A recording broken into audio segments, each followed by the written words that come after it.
Assalamualaikum warahmatullahi wabarakatuh. Ya, selamat pagi semuanya. Sebelum kita mulai, kita berdoa terlebih dahulu. Doa dimulai.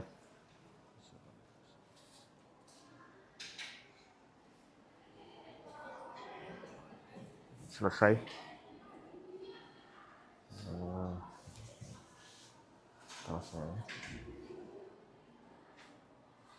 Oke, kita lanjutkan materinya. Masih berkaitan dengan fungsi kompleks. Ini bagian terakhir ya dari kuliah kita. Oke. Jadi yang terakhir kemarin, jadi mungkin saya review sedikit dulu terkait dengan fungsi kompleks. Yang pertama, kita ingat kembali terkait dengan fungsi analitik. Udah nyala ya ini ya. Udah. Yang analitik ya. Jadi kalau dia namakan fungsi yang analitik, jadi kalau misalnya kita diberikan misalnya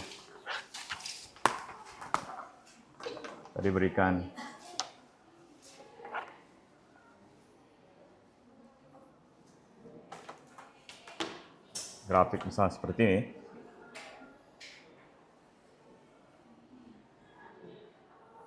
Nah, misalkan. Nah, kemudian ini kita sebut sebagai bidang kompleks.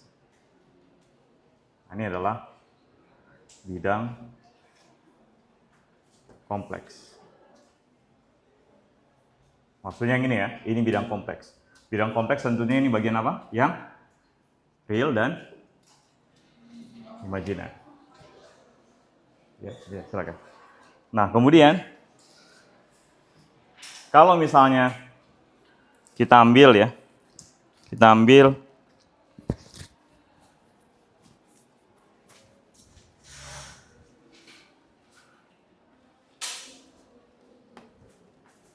daerah di sini, atau yang kita namakan dalam matematik ini sebagai domain. Domain ya. Kita nyatakan dia sebagai domain.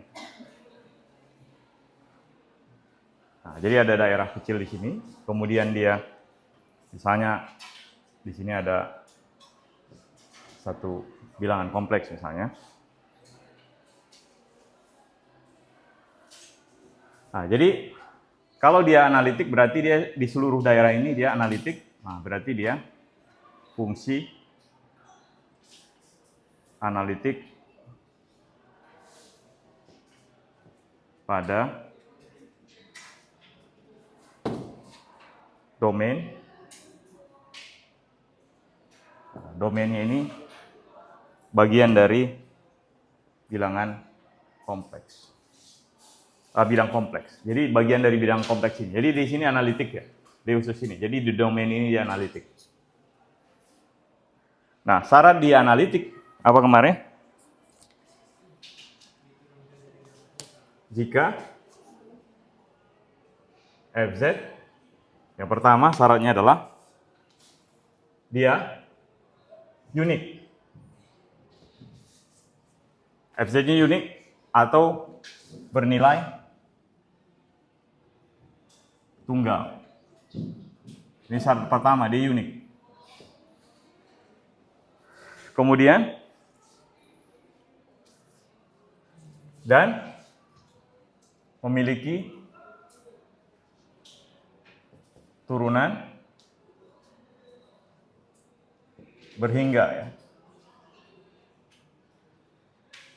Turunan berhingga dimanapun untuk setiap Z bagian dari domain. Nah, jadi setiap Z-nya di dalam domain ini, dia analitik. Asalkan dia memenuhi dua syarat ini. Jadi syarat yang pertama dia unik. atau dia bernilai tunggal. Dan syarat yang kedua, dia itu turunannya berhingga. Jadi turunannya berhingga. Ya, contohnya FZ sama dengan Z. Jadi FZ sama dengan Z, unik gak dia? Unik kan? Kalau kita masukkan dia nilainya 1 ya, fungsinya 1. Jadi korespondensinya ini 1, 1. Kalau saya masukkan Z-nya 2, jadi 2 dan seterusnya. Sehingga dia unik. Kemudian apa? Dia memiliki turunan.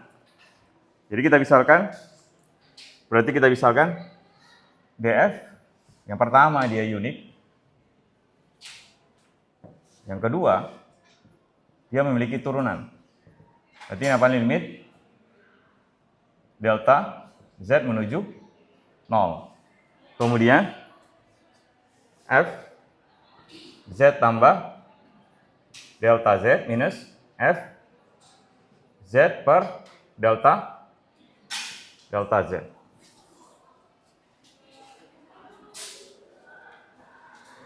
Yang di atas ini jadi limit delta Z menuju 0. Jadi apa nih? Jadi Z tambah delta Z. Masukkan aja ini kan. Z tambah delta Z, ya masukkan di delta tambah delta Z. Minus Z per delta Z. Ya. Nah, kemudian Z-nya kita coret. Sehingga kita dapatkan limit delta Z menuju 0, delta Z per delta. Ya tentunya ini jawabannya 1 kan? 1, mau dari manapun. Tapi kita coba cek ya. Kalau misalnya delta Z, ya tentunya sangat trivial sekali nih. Berarti kan dia ada dua daerah di sini. Pertama, kita ambil untuk kasus delta X menuju 0.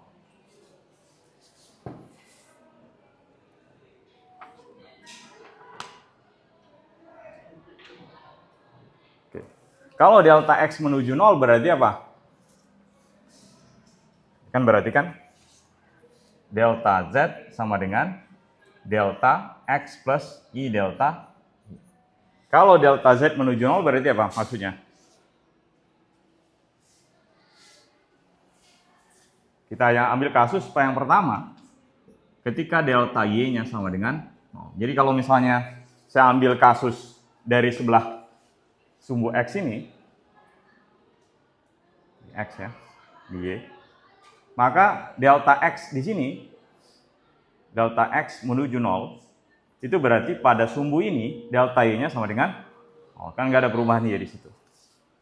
Nah, sehingga kasus yang ini menjadi, jadi apa? Delta Y-nya 0, berarti apa? Delta X per delta X. Dan ini jawabannya adalah 1. Nah, kasus kedua, berarti saya ambil untuk kasus ini berarti delta X sama dengan 0, berarti untuk kasus ini saya ambil delta Y menuju 0. Nah, kita ambil limit delta Y menuju 0, berarti ini jadi delta X-nya 0 kan? Berarti ini apa nih? I delta Y, I delta Y. Jawabannya adalah 1. Sehingga apa? Kita asumsikan.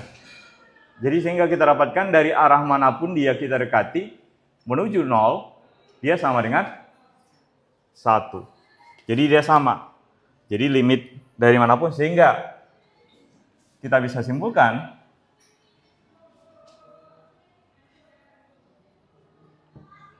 Fz sama dengan Z adalah fungsi analitik. Itu. Jadi dia fungsinya analitik. Kenapa analitik? Kenapa? Nah, coba aja juga. Kalau misalnya delta, kalau ini kan saya ambil di sumbu-sumbu ini kan, saya ambil di sini.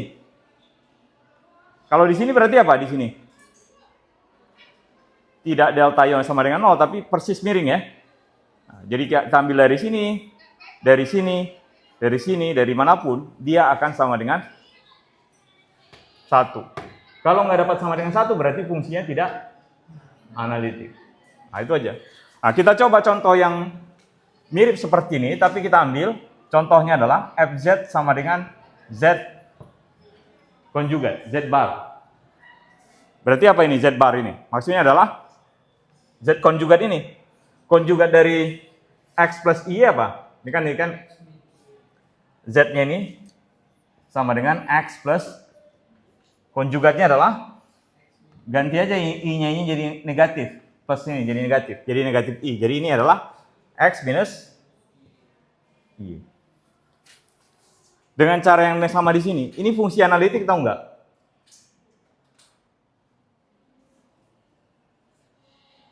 Analitik atau enggak ini? Kira-kira. Nah, sisi kanan, analitik atau enggak nih? Sebelah sini. Analitik? Adam gimana? Analitik kan? Enggak. Enggak analitik. Rangga analitik atau enggak? Oke, analitik. Udah beda ya. Udah boleh enggak ada jawaban ya. Ini jawabannya cuma 2. Analitik atau enggak analitik? Apa lagi? Niza gimana? Analitik atau enggak nih? Analitik. Anita gimana? Analitik atau enggak nih? Analitik. Oke. Gofur gimana? Analitik atau enggak? Oke, kita cek ya. Jadi ada jawaban dari siapa yang enggak jawab enggak analitik tadi? Adam. Oke, kita lihat. Yang suara yang mayoritas belum tentu ya, benar ya. Dan belum tentu juga salah. Nah, kita lihat ya. Berarti kita lihat di sini kita pakai yang ini. Berarti apa? df dz berarti apa? Limit delta z menuju 0. Kemudian f apa? Z delta tambah delta z minus f z per delta z. Berarti apa di sini? Limit delta z menuju 0. Ini jadi apa nih? Z tambah delta z minus apa? Minus z per delta z. Berarti sama dengan limit delta z menuju 0. Jadi apa nih? Dicoret ya. Jadi yang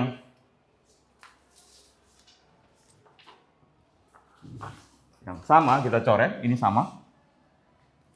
Sisanya adalah delta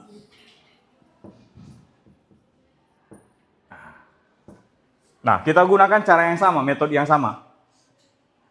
Berarti apa ini? Delta Z-nya ini adalah delta X plus apa minus I delta Y.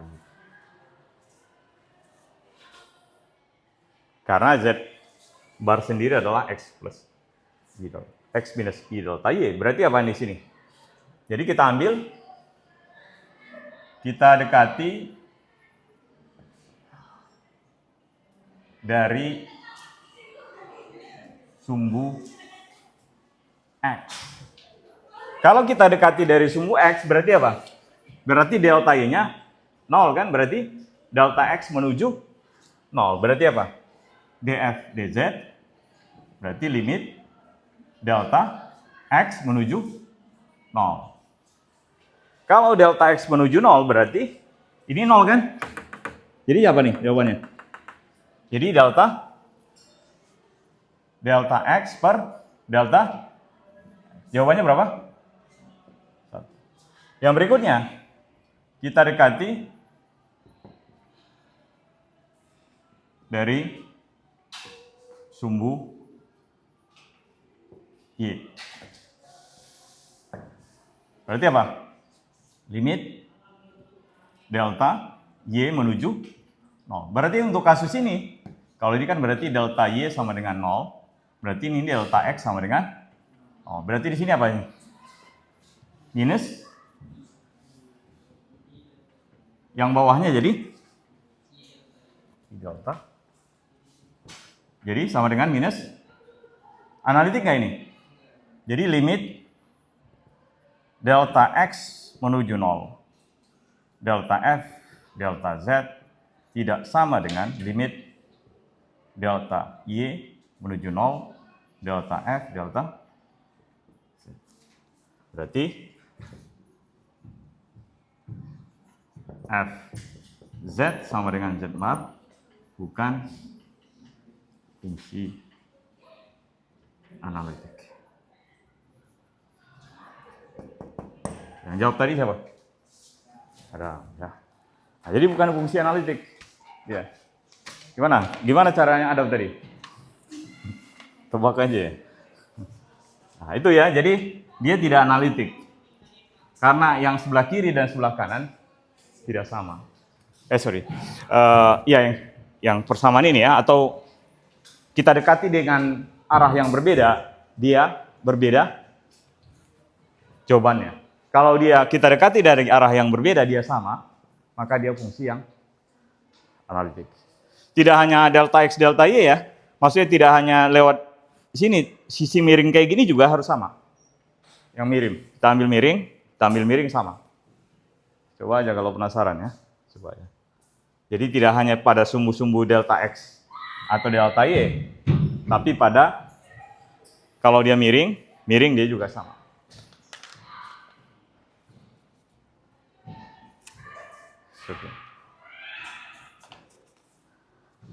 Dengan cara yang sama, coba kamu kerjakan nanti. Kalau dia, kerjakan di rumah ya. Kalau dia polinomial,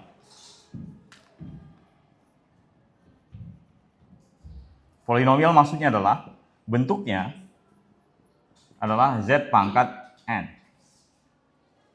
Bisa Z pangkat 2, bisa Z pangkat 3, Z pangkat 4, Z pangkat 5. Bisa. Apakah ini dia? Analitik. Nah, kita udah pernah bahas sebenarnya itu, tapi kamu coba aja.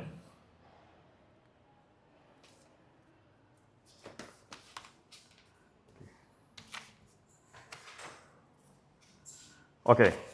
Sampai di sini ada yang mau ditanyakan di bagian ini. Jadi itu syaratnya yang pertama tadi. Ingat-ingat, kalau dia fungsinya analitik berarti dia pertama unik dan kedua dia turunannya berhingga. Turunannya berhingga ini. Dan ada ya turunannya. Si kanan, si kiri kita dekati sama. Kalau dia tidak sama, itu berarti nggak ada turunannya. Meskipun di sini ada kan negatif 1, ini 1 kan. Yang ini maksud dengan ada turunannya adalah turunan dari arah manapun kalau di bidang kompleks itu sama. Atau kalau misalnya dari sumbu X, dia ada turunan, berarti limit kiri sama limit kanan harus sama. Kalau dia hanya satu garis, kalau ini kan bidang. Kalau bidang kan ada banyak kemungkinan kan di sini, selama di bidang ini. Di bidang ini. Jadi kalau yang kita pelajari kan biasanya, misalnya kayak gini. Misalnya kayak gini kan hanya fx, berarti ini hanya fungsi x ya. Sehingga dia, misalnya gini ya, apakah ada limit di sini? Apa turunan di sini? Berarti kalau kita cari dari arah kanan dan arah kiri, dia limitnya sama. Di titik, misalnya ini x0, berarti dia memiliki turunan. Kalau nggak ada, berarti dia tidak memiliki turunan. Atau nggak bisa turun di situ jadinya. Nggak ada turunannya di situ. Nggak ada turunan. Oke. Nah, sekarang kita lanjutkan. Yang terakhir kemarin kita belajar tentang fungsi teorema Cauchy-Riemann ya. Teorema Cauchy-Riemann. Jadi syarat Cauchy-Riemann apa kemarin? Agar dia analitik, dia harus memenuhi. Jadi kalau misalnya dia Fz ya, sama dengan apa? U X Y plus I V X Y. Agar dia analitik, maka dia harus memenuhi apa? Kan Z-nya adalah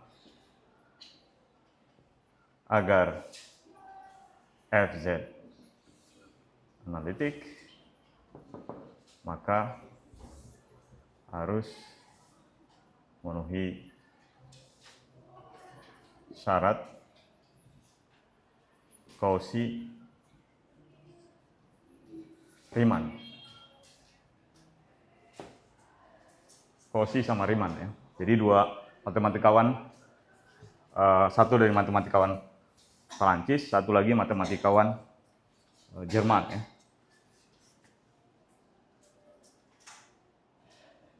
Ya, satu Augustin Louis Cauchy sama Bernhard Riemann. Jadi Riemann ini muridnya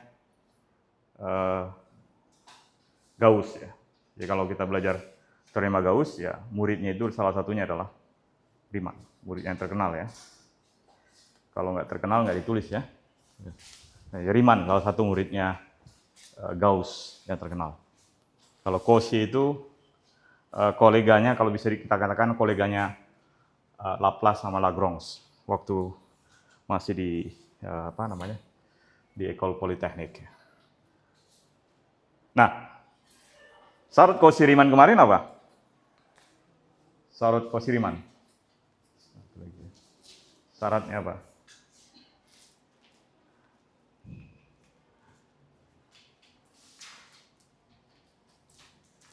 Syaratnya Cauchy-Riemann apa kemarin? Apa? Berarti turunan parsial dari U terhadap X itu sama dengan turunan parsial V terhadap yang syarat keduanya. Kemudian apa? Turunan parsial dari apa? U terhadap Y itu sama dengan negatif dari turunan parsial dari V terhadap. Nah ini. Kalau dia memenuhi ini, berarti dia fungsinya analitik. Nah, ini syarat Cauchy-Riemann. Saya nggak perlu turunkan lagi. Mari kita sudah turunkan. Ini dari mana? Nah, dari syarat ini, kita dapatkan bahwa kalau kita turunkan dua kali, ya. Jadi kalau kita turunkan dua kali ini, jadi kalau misalnya jadi fungsi harmonik ya, nanti kita akan bahas ini sekarang. Kita bahas yang pertama, kita turunkan dua kali ya. Nah ini saya anggap ini sebagai Cauchy-Riemann syarat 1, dan ini Cauchy-Riemann syarat 2. Nah, jadi Cauchy-Riemann 1 dan 2.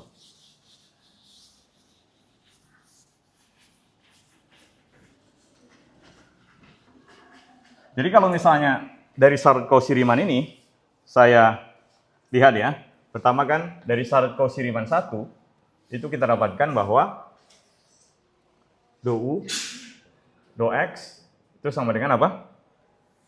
Do V, do Y. Nah, ini saya turunkan terhadap X, sisi kiri dan kanan. Ini saya turunkan terhadap X. Maka ini saya dapatkan jadi apa? Nabla kuadrat U, do kuadrat U, do X kuadrat minus do kuadrat V, do X, do Y.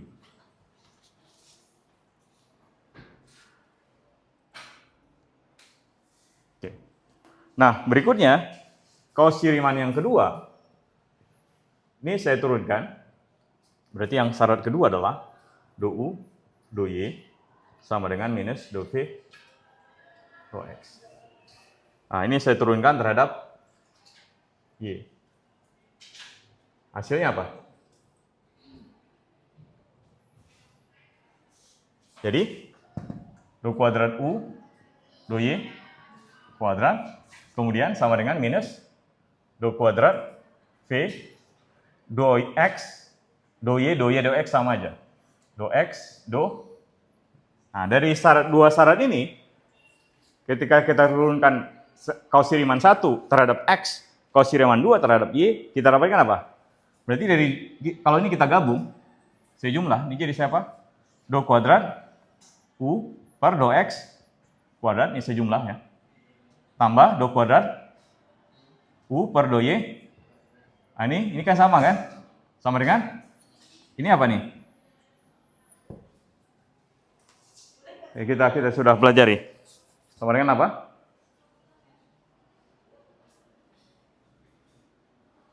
Sama dengan apa ini? Alicia sama dengan apa ini? Sama dengan apa? Rangga, ini sama dengan apa? Persamaan? Apa? Laplace. Karena nggak ada source ya. Jadi ini persamaan Laplace. Jadi apa? Jadi apa artinya jadinya? Berarti di sini U itu adalah fungsi yang harmonik.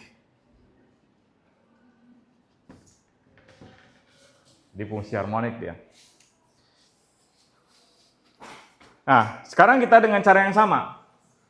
Nah, dengan cara yang sama, sekarang yang pertama kita turunkan terhadap X, Y, yang kedua kita turunkan X, kita balik. Nah, saya balik. Nah, berarti yang berikutnya di sini.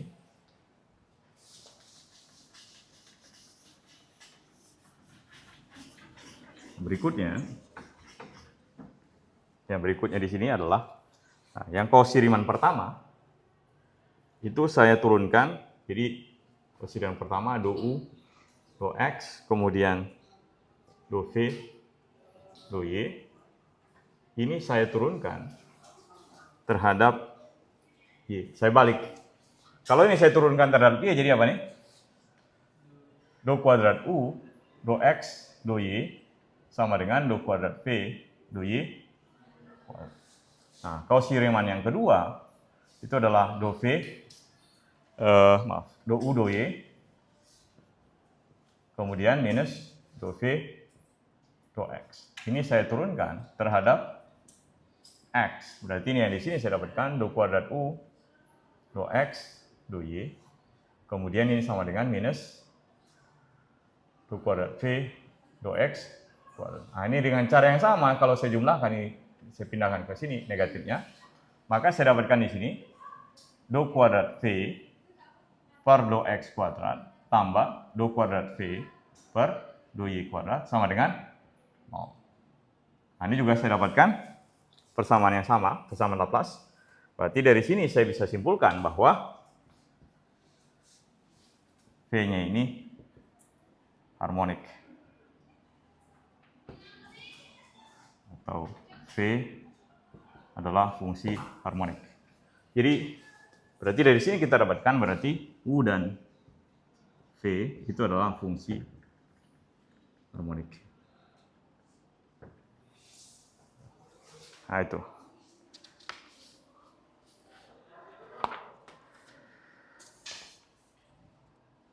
Nah, dan keduanya ini merupakan apa?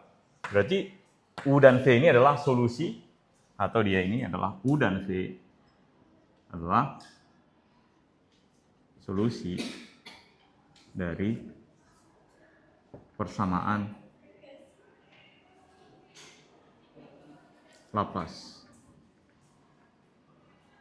Nah, jadi U dan V itu adalah solusi dari persamaan Laplace. Namakan solusi kalau kita masukkan ke dalam U dan U-nya di sini berarti dia sama dengan 0. Kita turunkan terhadap X 2 kali, kita turunkan terhadap Y 2 kali juga sama dengan 0.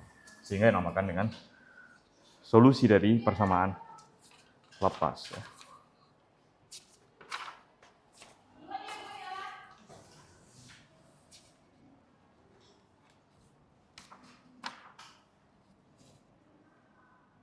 Oke. Nah, berikutnya, sampai di sini ada yang mau ditanyakan di bagian ini? Ada yang mau ditanyakan? Oke.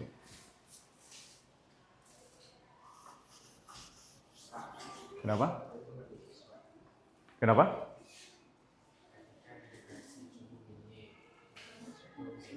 Yang ini. Kenapa?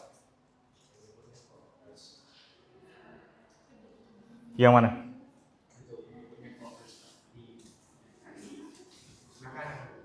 Yang ini?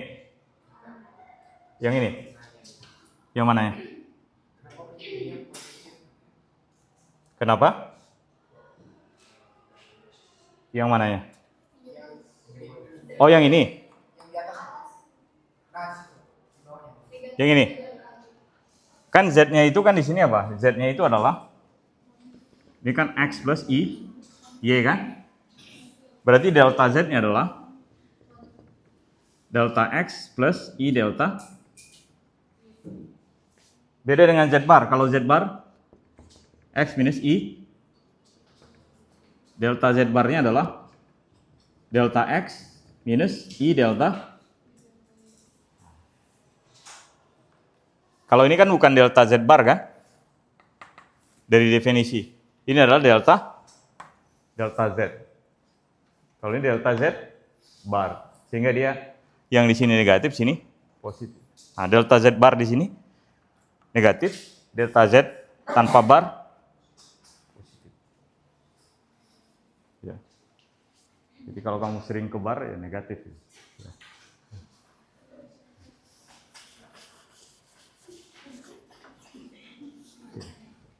Oke ya.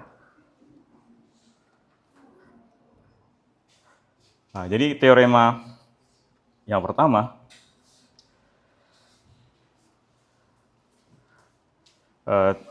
yang tadi ya, analitik. Kemudian teorema berikutnya, teorema Gursa, teorema Gursa ya. Gursa teorema. Itu Gursa ini ya, nggak terlalu terkenal, tapi ini matematikawan dari Prancis. Kalau di kita nggak terlalu terkenal, tapi buat matematikawan lumayan terkenal ya. Jadi Fz kalau misalnya, jadi kata Gursa, jika Fz untuk bilangan kompleks ya, analitik di Z, kemudian Fz memiliki turunan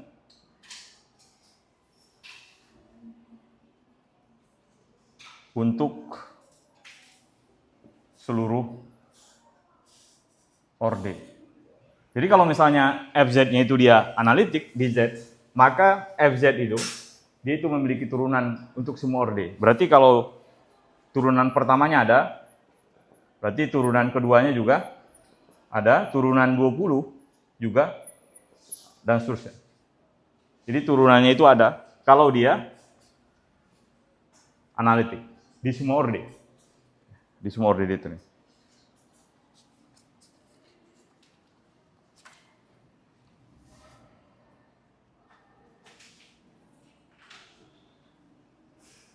Jadi kalau misalnya gini ya, jadi misalkan ada domain gini, nah, misalkan gini. Jadi saya mengetahui Z0 misalnya, di Z0.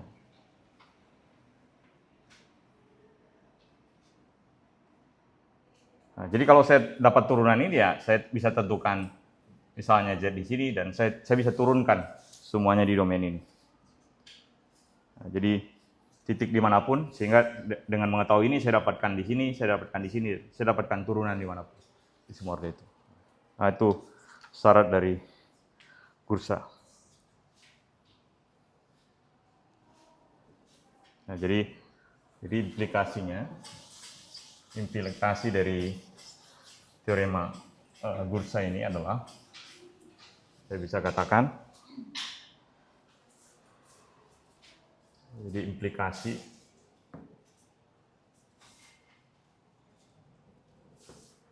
utama. Jadi implikasi utamanya adalah jika Fz analitik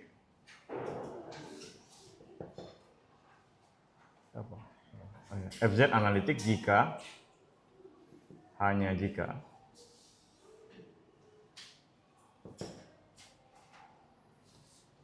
deret Taylor ada dan konvergen ke Fz di sekitar Z0. Nah itu syaratnya.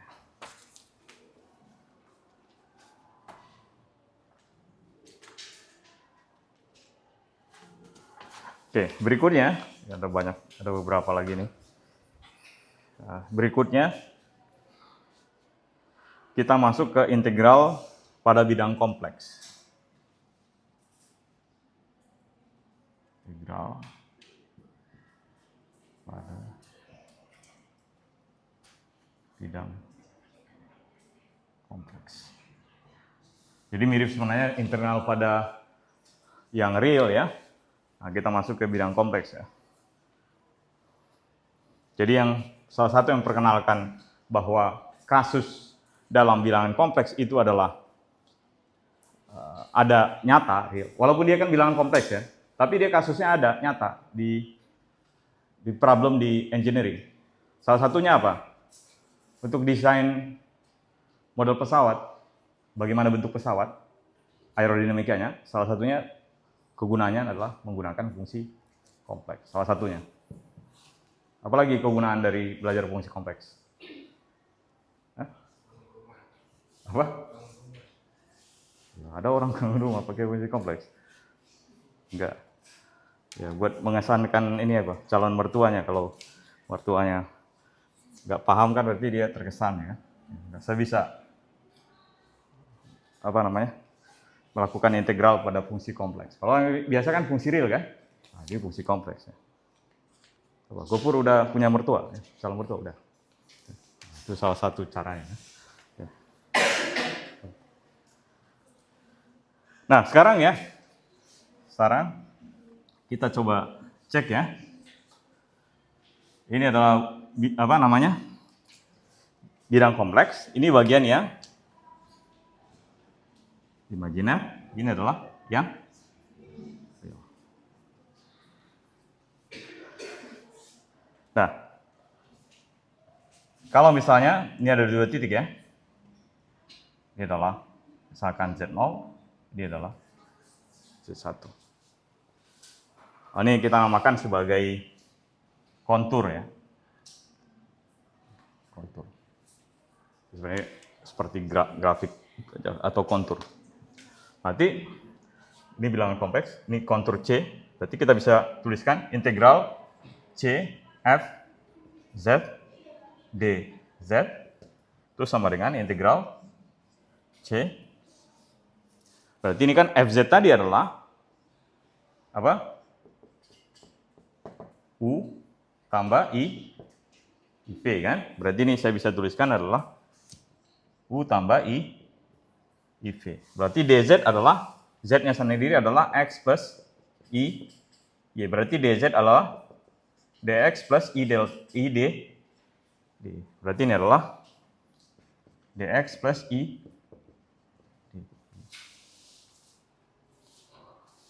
Kemudian saya kalikan. Saya kalikan ini. Kiri kanan. Berarti ini kan integral C. Jadi apa? U dx kemudian I kemudian dy. I U dy. Kemudian I V dx. Jadi minus, kenapa? Minus apa ini? Minus V D. Nah, kita dapatkan. Nah, sekarang kita susun yang real, kemudian yang kompleks dengan yang imajiner dengan imajiner. Yang ada I-nya kita gabung, yang nggak ada I-nya kita pisah. Sama-sama kita gabung ya. Nah, sehingga apa saya dapatkan di sini? Integral C, sehingga saya dapatkan U dx sama V dy. Berarti ini saya dapatkan U dx minus V dy. Kemudian saya tambahkan dengan I I-nya di sini, ini I berarti adalah saya dapatkan di sini I U dy minus plus V dx. Nah, ini kan U dy V dx. Saya dapatkan.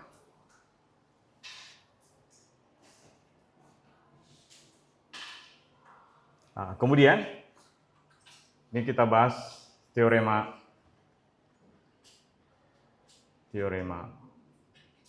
Cauchy dan Bursa. Nah, jadi teoremanya adalah jika Fz analitik di dalam kurva tertutup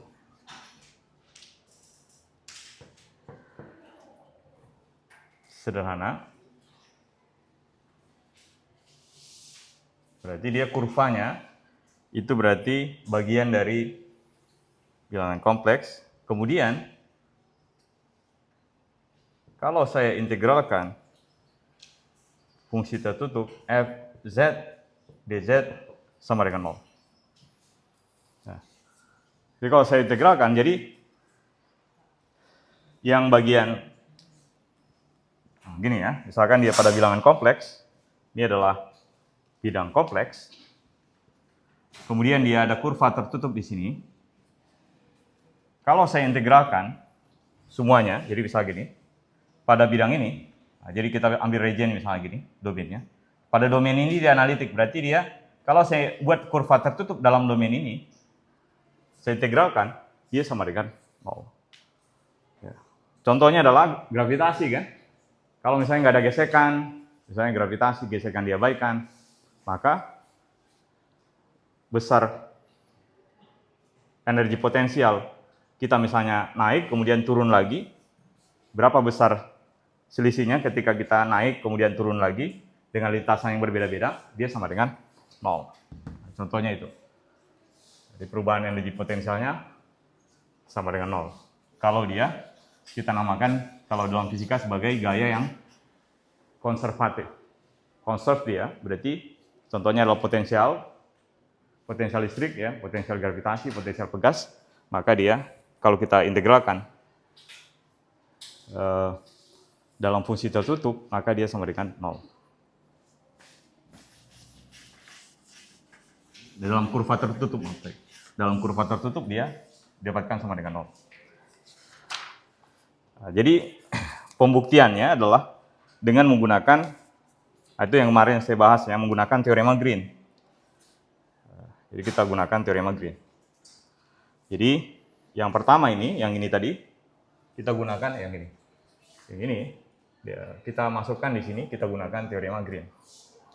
Nah, teorema Green-nya itu menyatakan, berarti dari sini kita dapatkan bahwa integral terhadap permukaan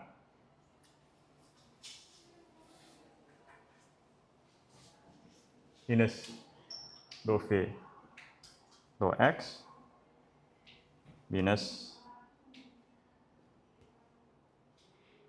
dou U dou Y.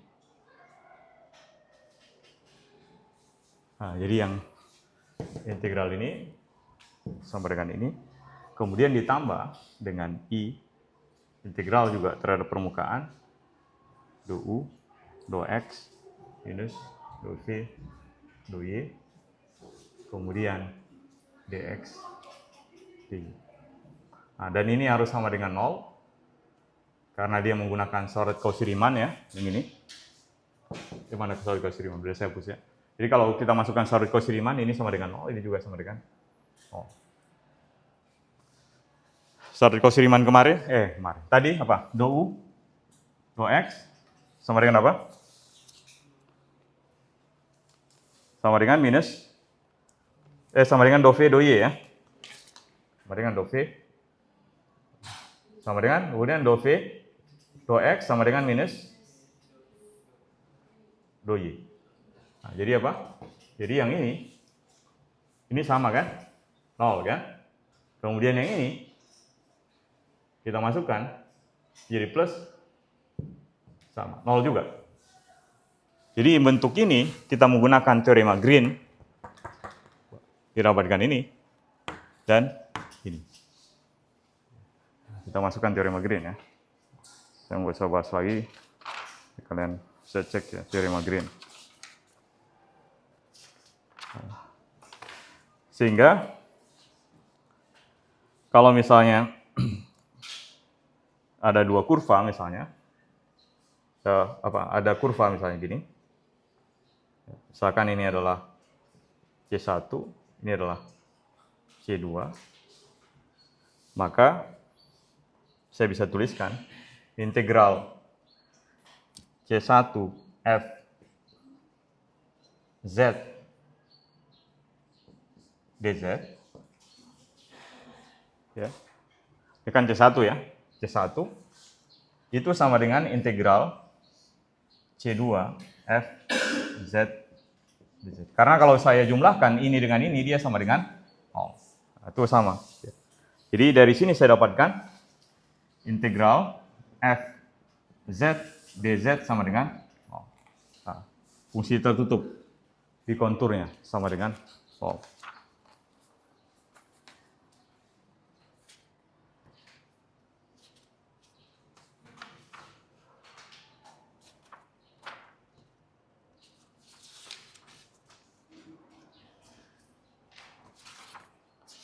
Ya contohnya ya, saya ambil contoh ya. Saya bikin contoh. Ada beberapa contohnya. Oke, saya contoh.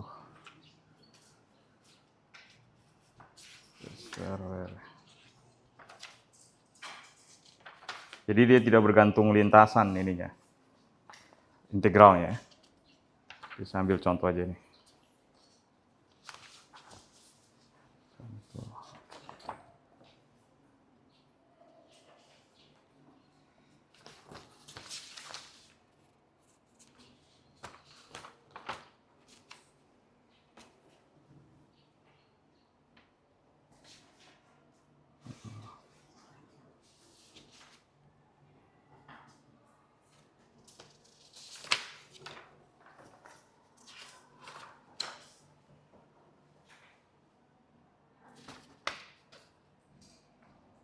Oke, jadi contohnya adalah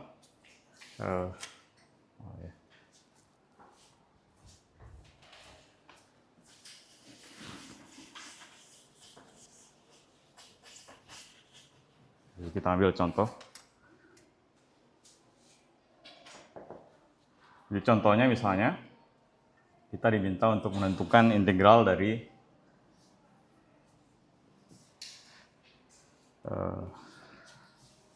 integral misalnya ini dari 0 sampai dengan 1 plus I, kemudian Z kuadrat minus DZ,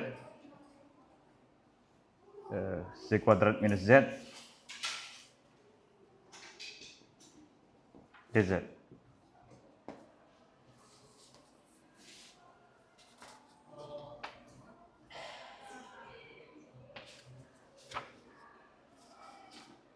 Nah, ini misalnya ya. Ada nggak ya?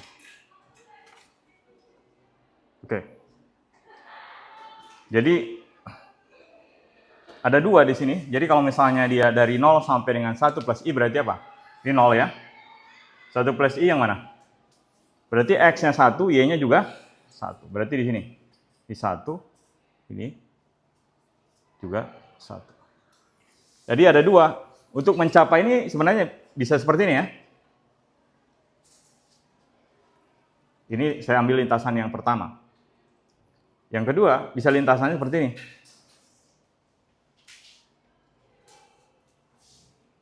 Atau gini juga bisa ya. Tapi esensinya kalau dari sini ke sini sama dari sini ke sini sama. Jadi saya ambil dua. Ada yang lurus ke sini, ada juga yang seperti ini.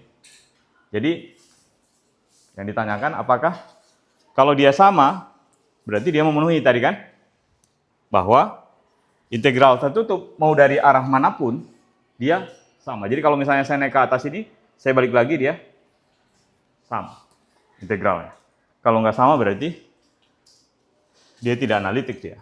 Jadi tidak, kalau di kasus yang kita, berarti dia tidak conserve kalau di fisika. Jadi kalau dia nggak sama, berarti kalau misalnya nggak sama integralnya di sini, dan kemudian dari sini saya ambil lurus ke sini baru dia naik, nggak sama berarti dia tidak conserve kalau di kita, atau tidak analitik fungsinya. Nah, kita ambil contoh ini, kasus ini.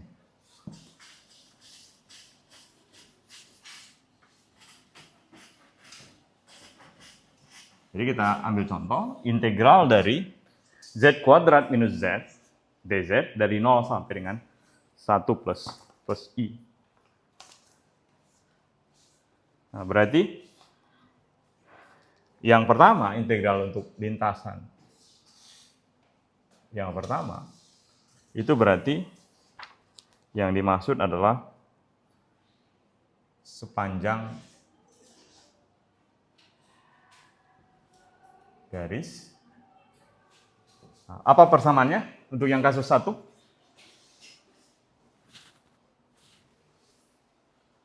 Kasus 1 ini, persamaan garisnya apa? Ini kasus ini. Apa? Y sama dengan X. Jadi Y-nya sama dengan X. Ketika dia X-nya 1, Y-nya juga 1. Nah, jadi Y sama dengan X kasusnya. Berarti dari sini saya bisa tuliskan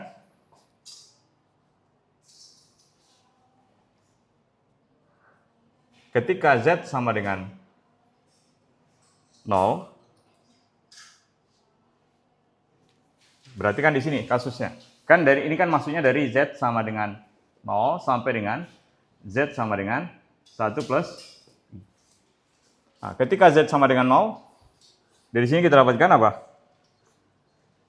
X-nya sama dengan 0 dan Y sama dengan 0. Batas-batasnya dulu kita cek ya. Kemudian berikutnya, dia menuju apa nih?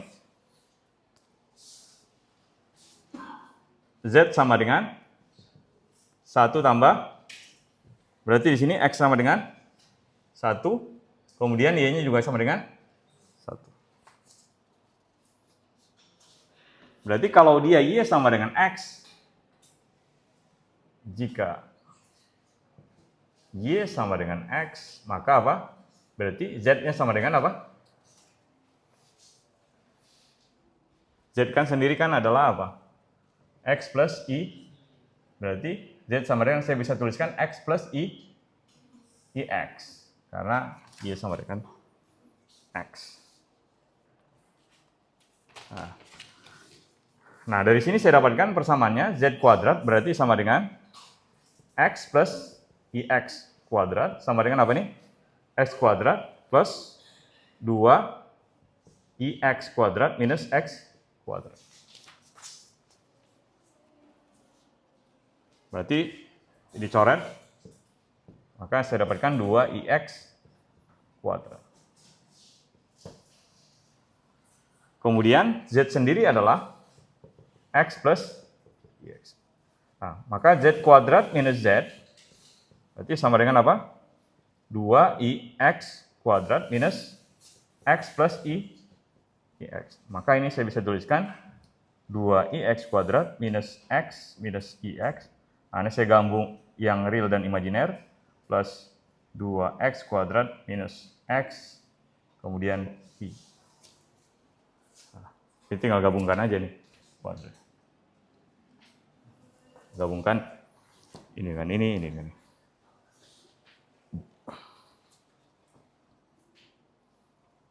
Kemudian, apalagi yang paling penting, Z sama dengan X plus IX, berarti DZ sama dengan D 1 tambah IX, atau I tambah 1 DX. Tinggal masukkan aja nih, berarti kan DZ sama dengan DX plus IDX, berarti 1 tambah IDX.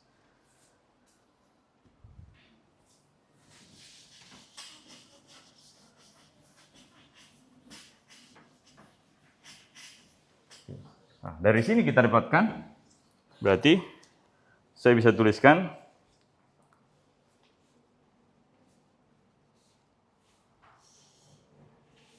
integral dari 0 I tambah 1 Z kuadrat minus Z dz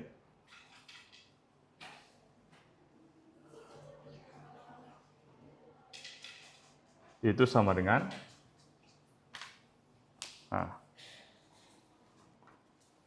berarti kan tadi Y sama dengan X ya, berarti saya bisa tuliskan integral 0 sampai 1, kemudian ini saya udah ganti X tadi kan, X-nya adalah dari 0 sampai dengan 1, karena udah saya ganti X semua ini, maka X-nya adalah dari Z yang ini sekarang saya udah dalam X, berarti 0 sampai 1, berarti adalah minus mana tadi? Minus X, kemudian plus I 2X kuadrat minus X, kemudian dikali dengan I plus 1 dx. Nah itu. Berarti ada dua di sini yang kita integralkan. Yang satu adalah ini. Yang satu lagi adalah yang ini. Ada dua. Nah, saya ambil ya, berarti bagian A. Nah, bagian A di sini adalah berarti, nah ini I tambah 1 integral dari 0 sampai dengan 1 minus X dx. Berarti sama dengan I tambah 1, kemudian kali dengan minus setengah X kuadrat, batas-batasnya dari 0 sampai 0 sampai 1. Berarti sama dengan apa nih? Sama dengan minus setengah I tambah, ini kan minus setengah ini kan?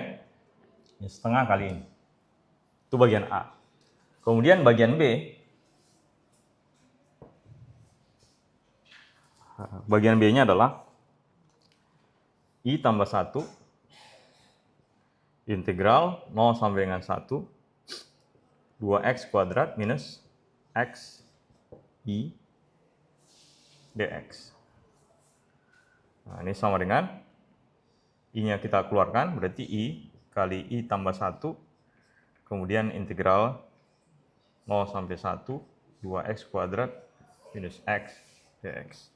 Nah, berarti ini adalah I kurang 1. Kan I kuadrat I kali I minus 1 I kurang 1. Ini adalah 2/3, kemudian X pangkat 3 kurang setengah X kuadrat. Nah, ini kan berarti 2/3 kurang, kan batas-batasnya dari 0 sampai dengan 1. 2/3 kurang setengah. Ya, berarti 1/6. Berarti ini adalah 1/6 kali I kurang 1. Ya kan 2/3 kurang 1/6 ya.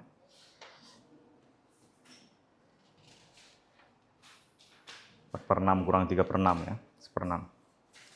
Nah, kemudian yang berikutnya, ini yang kasus ini udah selesai.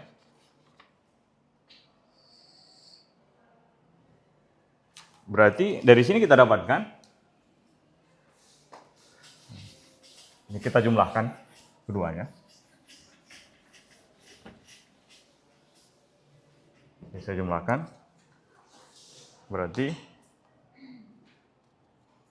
integral 0 sampai dengan I tambah 1 Z kuadrat minus Z dz itu sama dengan min setengah I tambah 1 tambah 1/6 I kurang 1. Jadi kalian cek ya, ini sama dengan minus 2 tambah I per 3. Minus tambah 2 tambah I per 3. Ini kan 3 per 6 ya. 3 per 6, berarti ini apa? Minus 3I, kemudian ya.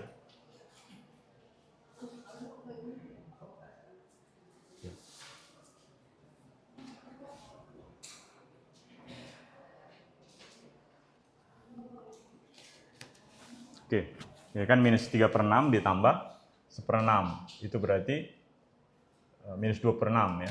Berarti sepertiga ya. Minus sepertiga. Minus sepertiga kalau ini minus 3 per 6.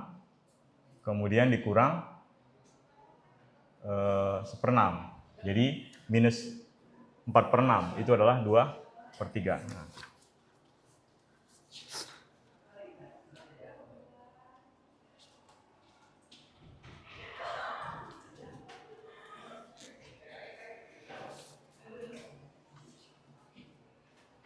Atau sebenarnya cara mudahnya, atau secara langsung ya. Secara langsung, kalau tadi kan lintasan ya. Secara langsung, kita bisa tuliskan integral 0 I tambah 1 Z kuadrat minus Z dz. Kita integralkan secara langsung, ini kan berarti apa? Sepertiga Z pangkat 3 kurang setengah Z kuadrat. Batas-batasnya dari 0 sampai dengan 1 tambah I. Nah, ini dengan cara yang sama, ini kita masukkan batas-batas ini juga dapatkan minus 2 tambah I per 3. Sama. Ini sama. Tapi ini kalau secara langsung ya, tapi yang kita inginkan tadi lintasan. Nah, sekarang kita ambil lintasan yang berikutnya. Untuk menguji aja tadi. Yang lintasan berikutnya adalah lintasan yang kedua. Kalau lintasan kedua, itu kita nggak pakai lagi Y sama dengan X, tapi apa? Kalau di sini berarti Y-nya sama dengan 0, kalau di sini X-nya sama dengan 0. Nah, ini yang kita coba. Yang berikutnya untuk kasus yang lintasan yang kedua. Nah, sampai di sini ada yang bertanyakan di bagian ini. Ini saya bagi ini sebagai 2A, ini adalah 2B. Lintasan 2A dan 2B. Saya bagi ya.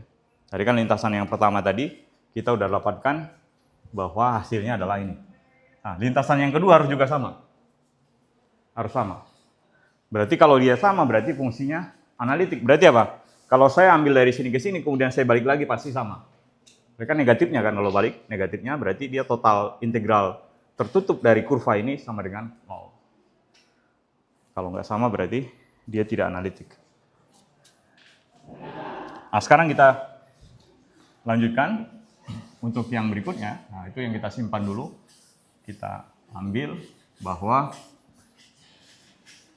kita simpan dulu hasilnya tadi. Saya simpan, berarti tadi integral untuk lintasan yang pertama kita dapatkan adalah minus 2 plus I per. Nah, sekarang I2. Nah, jadi sekarang kita tinjau lintasan yang kedua. Nah, yang pertama untuk yang 2A. 2A ini berarti yang lurus.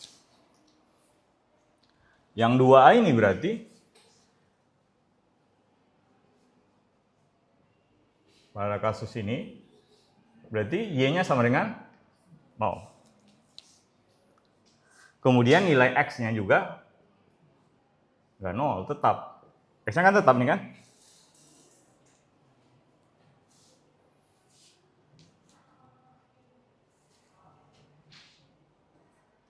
Y sama dengan 0.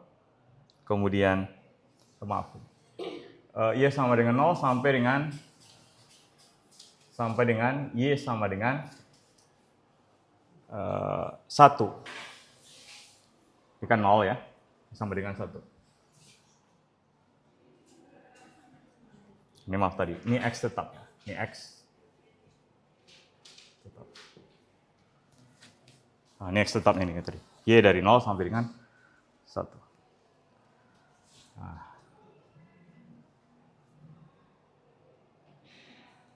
Jadi kita bisa dapatkan Z sama dengan 1 tambah I. Berarti dz adalah I dx.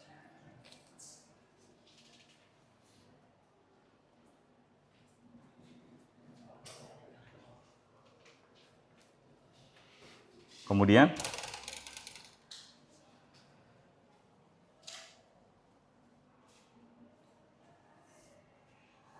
maaf, ini salah. Yang 2A-nya adalah Z sama dengan 0 ke Z sama dengan I plus 1. Integralnya itu ya tadi, I plus 1. Nah, ini. Nah, yang pertama, untuk kasus yang pertama, X sama dengan 0, kemudian Y sama dengan 0, yang ini ya, yang sini aja. X sama dengan 0, kemudian Y sama dengan 0, itu menjadi X sama dengan 1, Y sama dengan 0. Nah, di sini. Ini kan dari 0,0 sampai dengan 1,0. Ini kan X, ya, Y, ini juga X. Y. Itu yang pertama. Yang berikutnya, X sama dengan, nah dari sini, ini berarti kan 1,0 sampai dengan 1,1. X sama dengan 1, Y sama dengan 0, ke X sama dengan 1, Y sama dengan 1. Nah, ini. Jadi dari 0,0 ke 1,0, kemudian ke 1,1. Nah, ini ya, jadi yang harus kita reminder ya, kita ingat. Nah, jadi kita ambil dari sini, berarti yang untuk yang kasus 2A berarti integral dari X-nya dari 0 sampai dengan 1. Yang ini. Ini berarti adalah 2A, ini adalah 2B. Nah, berarti dari sini kita dapatkan X kuadrat minus X, kemudian dx. Nah, karena kan tadi kan X-nya sama dengan 0 sampai dengan X sama dengan 1. Kemudian Z sama dengan X. Berarti saya dapatkan di sini Z kuadrat minus Z itu adalah X kuadrat minus X. Berarti dz sama dengan dx. Nah, kan dia berangkat dari X sama dengan 0 sampai dengan X sama dengan 1. Berarti kan kalau saya masukkan Z-nya itu, berarti saya dapatkan Z sama dengan X. Kemudian, karena kan Y-nya tetap, Y-nya kan 0, nggak berubah. Berarti Z kuadrat minus Z adalah berarti X kuadrat minus X. Nah, dari sini saya dapatkan, ini berarti saya dapatkan sepertiga X pangkat 3 kurang setengah X kuadrat, batas-batasnya dari 0 sampai dengan 1. Berarti ini saya dapatkan sepertiga kurang setengah. Ya, berarti ini adalah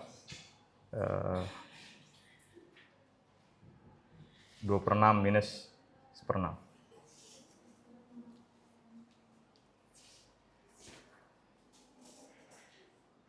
Oke, nah sekarang kita masuk ke yang kasus yang B. Yang B ya. Nah, kita lihat, berarti integral, berarti yang B, untuk kasus yang B, berarti Y-nya dari 0 sampai dengan Y sama dengan 1. Nah, berarti Z-nya sama dengan 1 ditambah I. Ya, X-nya tetap ya. Tetap. X-nya tetap ini, X ya sama dengan 1. Berarti di sini didapatkan dz sama dengan I dx, kemudian Z kuadrat minus Z itu berarti adalah I tambah I 1 tambah IX, tambah IX.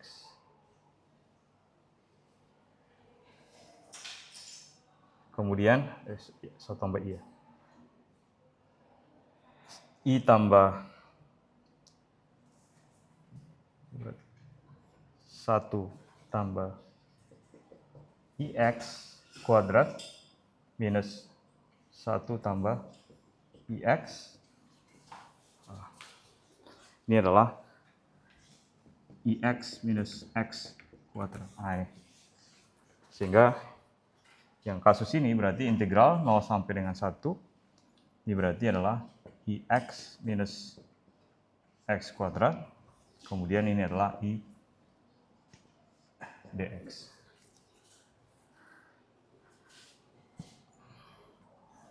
Ini berarti integral 0 sampai dengan 1. Kemudian ini adalah minus X. Kemudian minus IX kuadrat dx. Nah, kita integralkan. Ini kita dapatkan min setengah X kuadrat min sepertiga IX pangkat 3. Batas-batasnya dari 0 sampai dengan 1. Berarti ini adalah minus setengah dikurang sepertiga I. Min setengah kurang sepertiga I.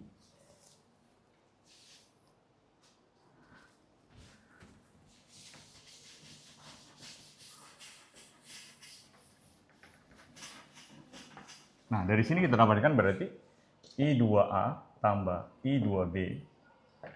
Nah, I2A-nya tadi adalah minus 1/6. I2B-nya adalah minus setengah kurang sepertiga I. Ini harus sama dengan ini. Ini kan berarti min 1/6, kemudian ditambah 3/6, jadi adalah minus 4/6, dikurang sepertiga I. Oke kan? Berarti sama dengan apa nih? Kalau saya samakan penyebutnya, ini kan minus 2/3 nih kan?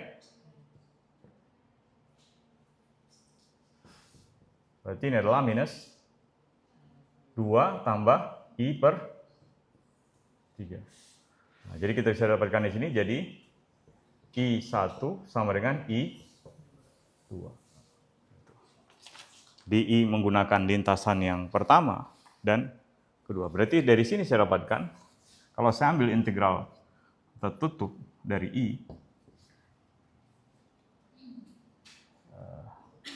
dz ya, atau fz ya, fz ya, sama dengan 0. Berarti ini fz, nah, analitik karena dia apa? Nah, ini tadi membuktikan analitik. Kalau ini kan polinomial kan? Polinomial. Tapi kalau kamu ambil integral dari z bar, ya, z bar misalnya dari 0 sampai dengan 1, itu dia tidak analitik. Karena fungsinya tidak analitik. Karena ini kan fungsi analitik. Tadi kan fungsi z ini analitik nggak? Turunannya juga analitik. Nah, coba aja, polinomial itu dia, fungsinya itu dia analitik ya.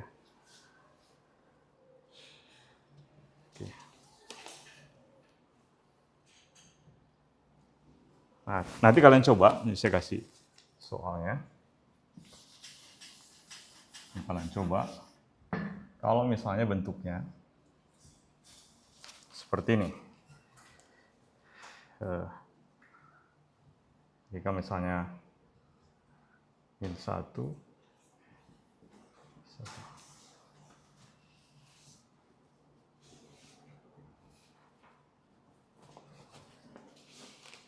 jadi misalkan gini bentuknya.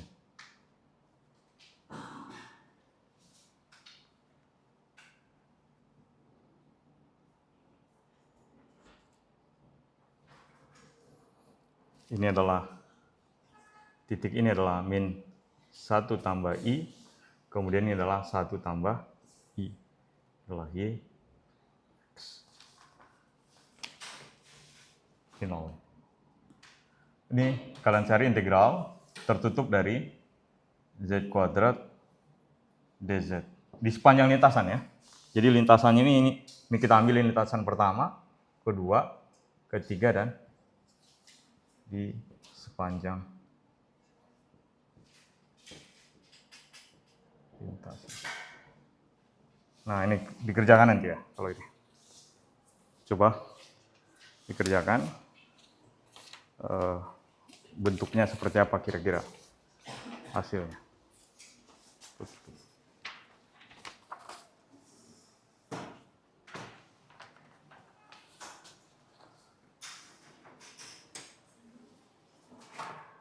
Tadi ya. Ngerti kan maksudnya nih? Kita integralkan dari sini, batas-batasnya dari minus 1 sampai dengan 1 ini, X-nya. Kemudian naik dari 1 sampai dengan, dari 1,0 sampai dengan 1 tambah I. Ya. Kemudian berikutnya ke sini. Kemudian ke sini. Kan berarti kan kalau ini kan I di sini kan, ini adalah 1 juga ini kan 1. 1 tambah I kan berarti ini yang 1. Nah itu, ditentukan kira-kira bentuk hasilnya, hasil integral tertutupnya itu berapa kira-kira. Itu jadi PR.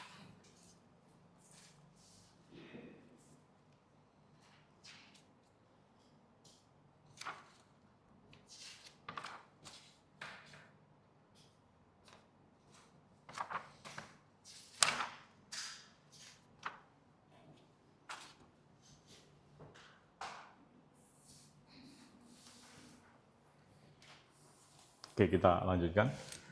Sedikit lagi kita lanjutkan.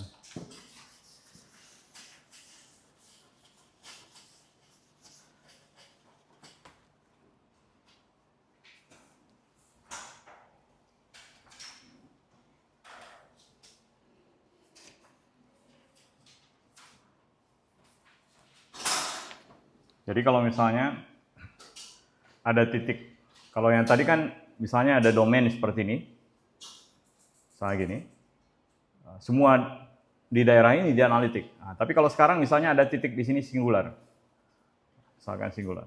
Nah, ini ada titik singular. Berarti yang saya lakukan adalah, ini saya potong seperti ini, kira-kira gini lah. Saya potong seperti ini ya, saya potong. Ya bisa atau gini ya. Saya potong, saya isolasi gini.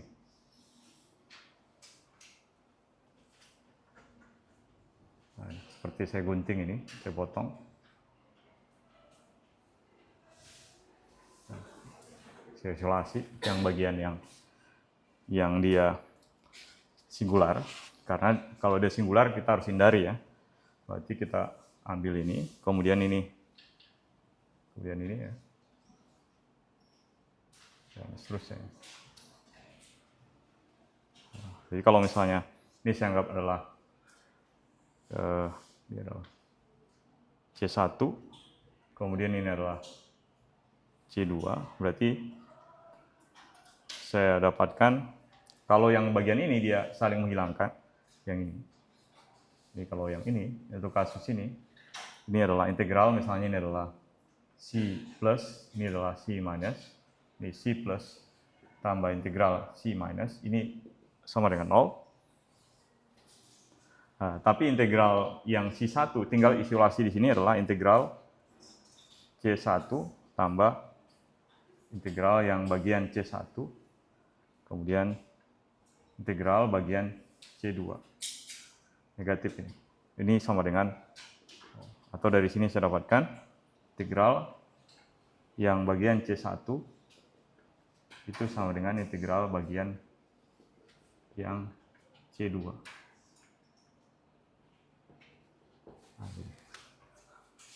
Ini jadi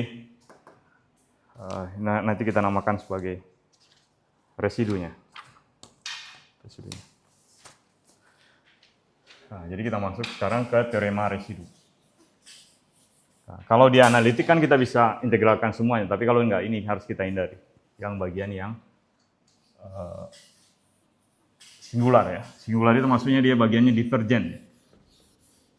Divergen dia, jadi kita nggak bisa tentukan nilai di titik singular. Ya, kalau di fisika kan banyak titik singular ya. Itu berarti objek-objek fisis sudah nggak bisa berlaku lagi di situ, di singular. Jadi contohnya black hole jadi sangat ekstrim, jadi kita nggak tahu apa yang terjadi di dalamnya. Nah ini juga matematik juga kita hindari yang singular. Jadi samakan dengan teorema residu. Teorema residu.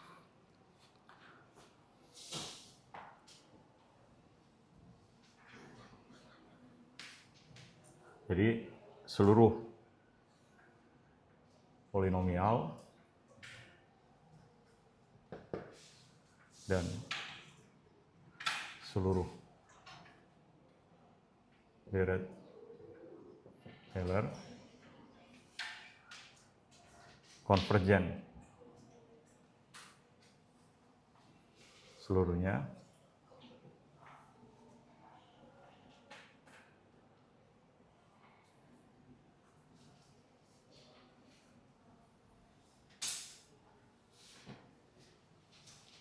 kemudian analitik di dalam radius konvergensi. Jadi seluruh polinomial dan seluruh deret Taylor konvergen seluruhnya, kemudian analitik dalam radius konvergensi. Contoh ya, contoh Z minus A pangkat N itu dia analitik untuk N sama dengan 0, 1, 2, dan seterusnya. Ya kan?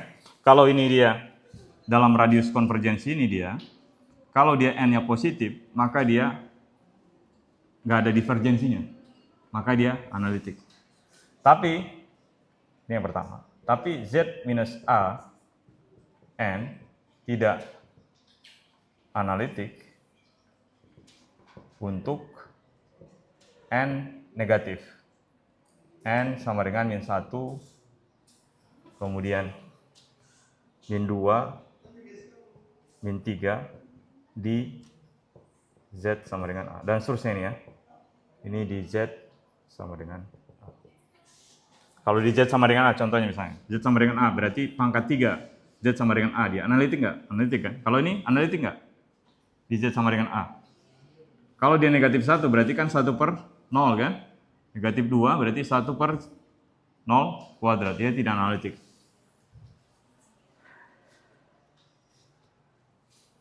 Nah, dari sini kita bisa ekspansi deret, namakan dengan deret lorong.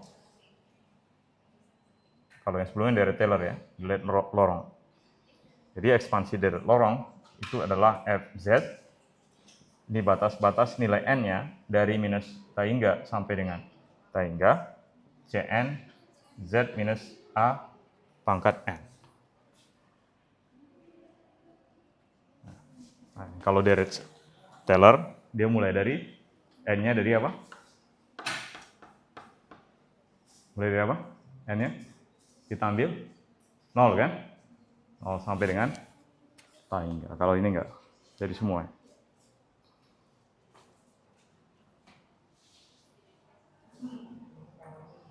Nah, jadi di sini teorema residu ketika, nah jadi mungkin di sini aja sih.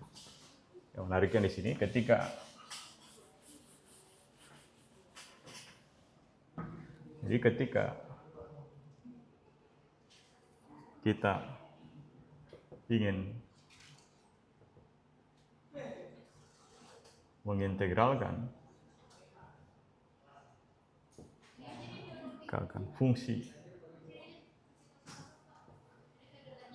eksotis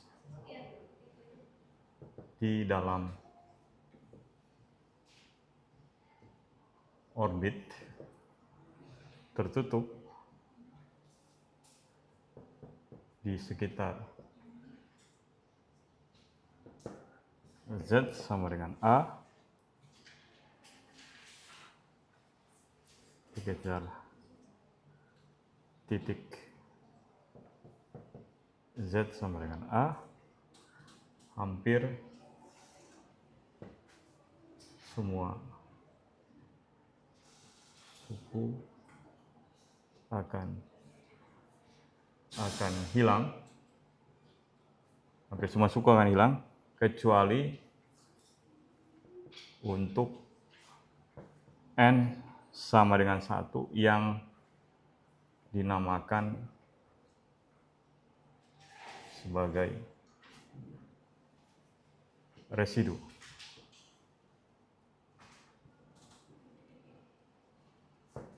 Nah, ini namakan teorema residu. Jadi kalau untuk kasus ini tadi, untuk N-nya sama dengan min 1, kita integralkan, itu dia sisanya di situ. Selebihnya dia 0. Kalau saya integralkan. Makanya namakan dengan teorema residu. Ya.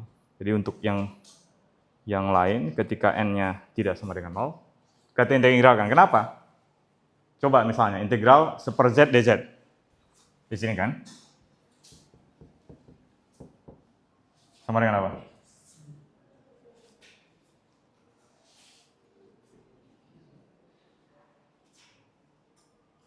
Sama dengan ln kan? Nah, tidak 0. Tidak 0 ini. Tapi kalau misalnya integral 1/z² dz, ketika dz sama dengan 0, jadi apa? Z pangkat berapa nih? Min 2 berarti. Kalau kita integralkan jadi apa? Min, ya kan? Per min, atau ini jadi min seper z ya.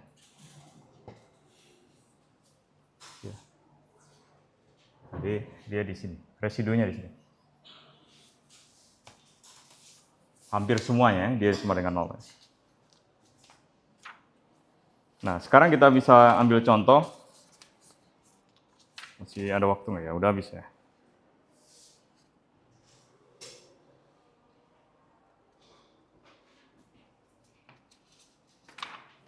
Jadi kita ambil. Nanti kita lanjutkan aja di hari Senin ya. Nah, jadi itu yang kalian coba cek ya untuk teorema residu ini. Jadi teorema residu, jadi kegunaan dari teorema residu. Jadi kalau misalnya contohnya, nanti kalian bisa cek di rumah ya kalau ini. Saya kasih PR aja.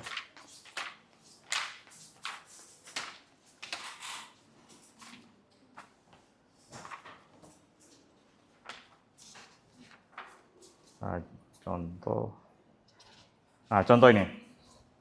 Diminta untuk mengintegralkan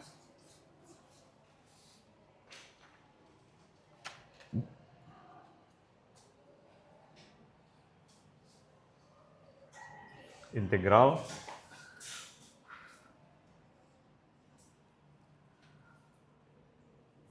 satu per z kuadrat minus 3z tambah 2 z. Jangan ini kuadrat. Oh jangan ini nanti soal ini. Integral dari 0 sampai dengan hingga dx per x pangkat 4 a pangkat 4. Ya. Nah ini. Integral x pangkat 4 tambah a pangkat 4. Nah ini kita bisa gunakan teorema residu ya. Kalau yang biasa kan kamu pakai trigonometri ya untuk menghitung integralnya. Nah, coba pakai trigonometri, gimana cara menghitung integral ini? Coba.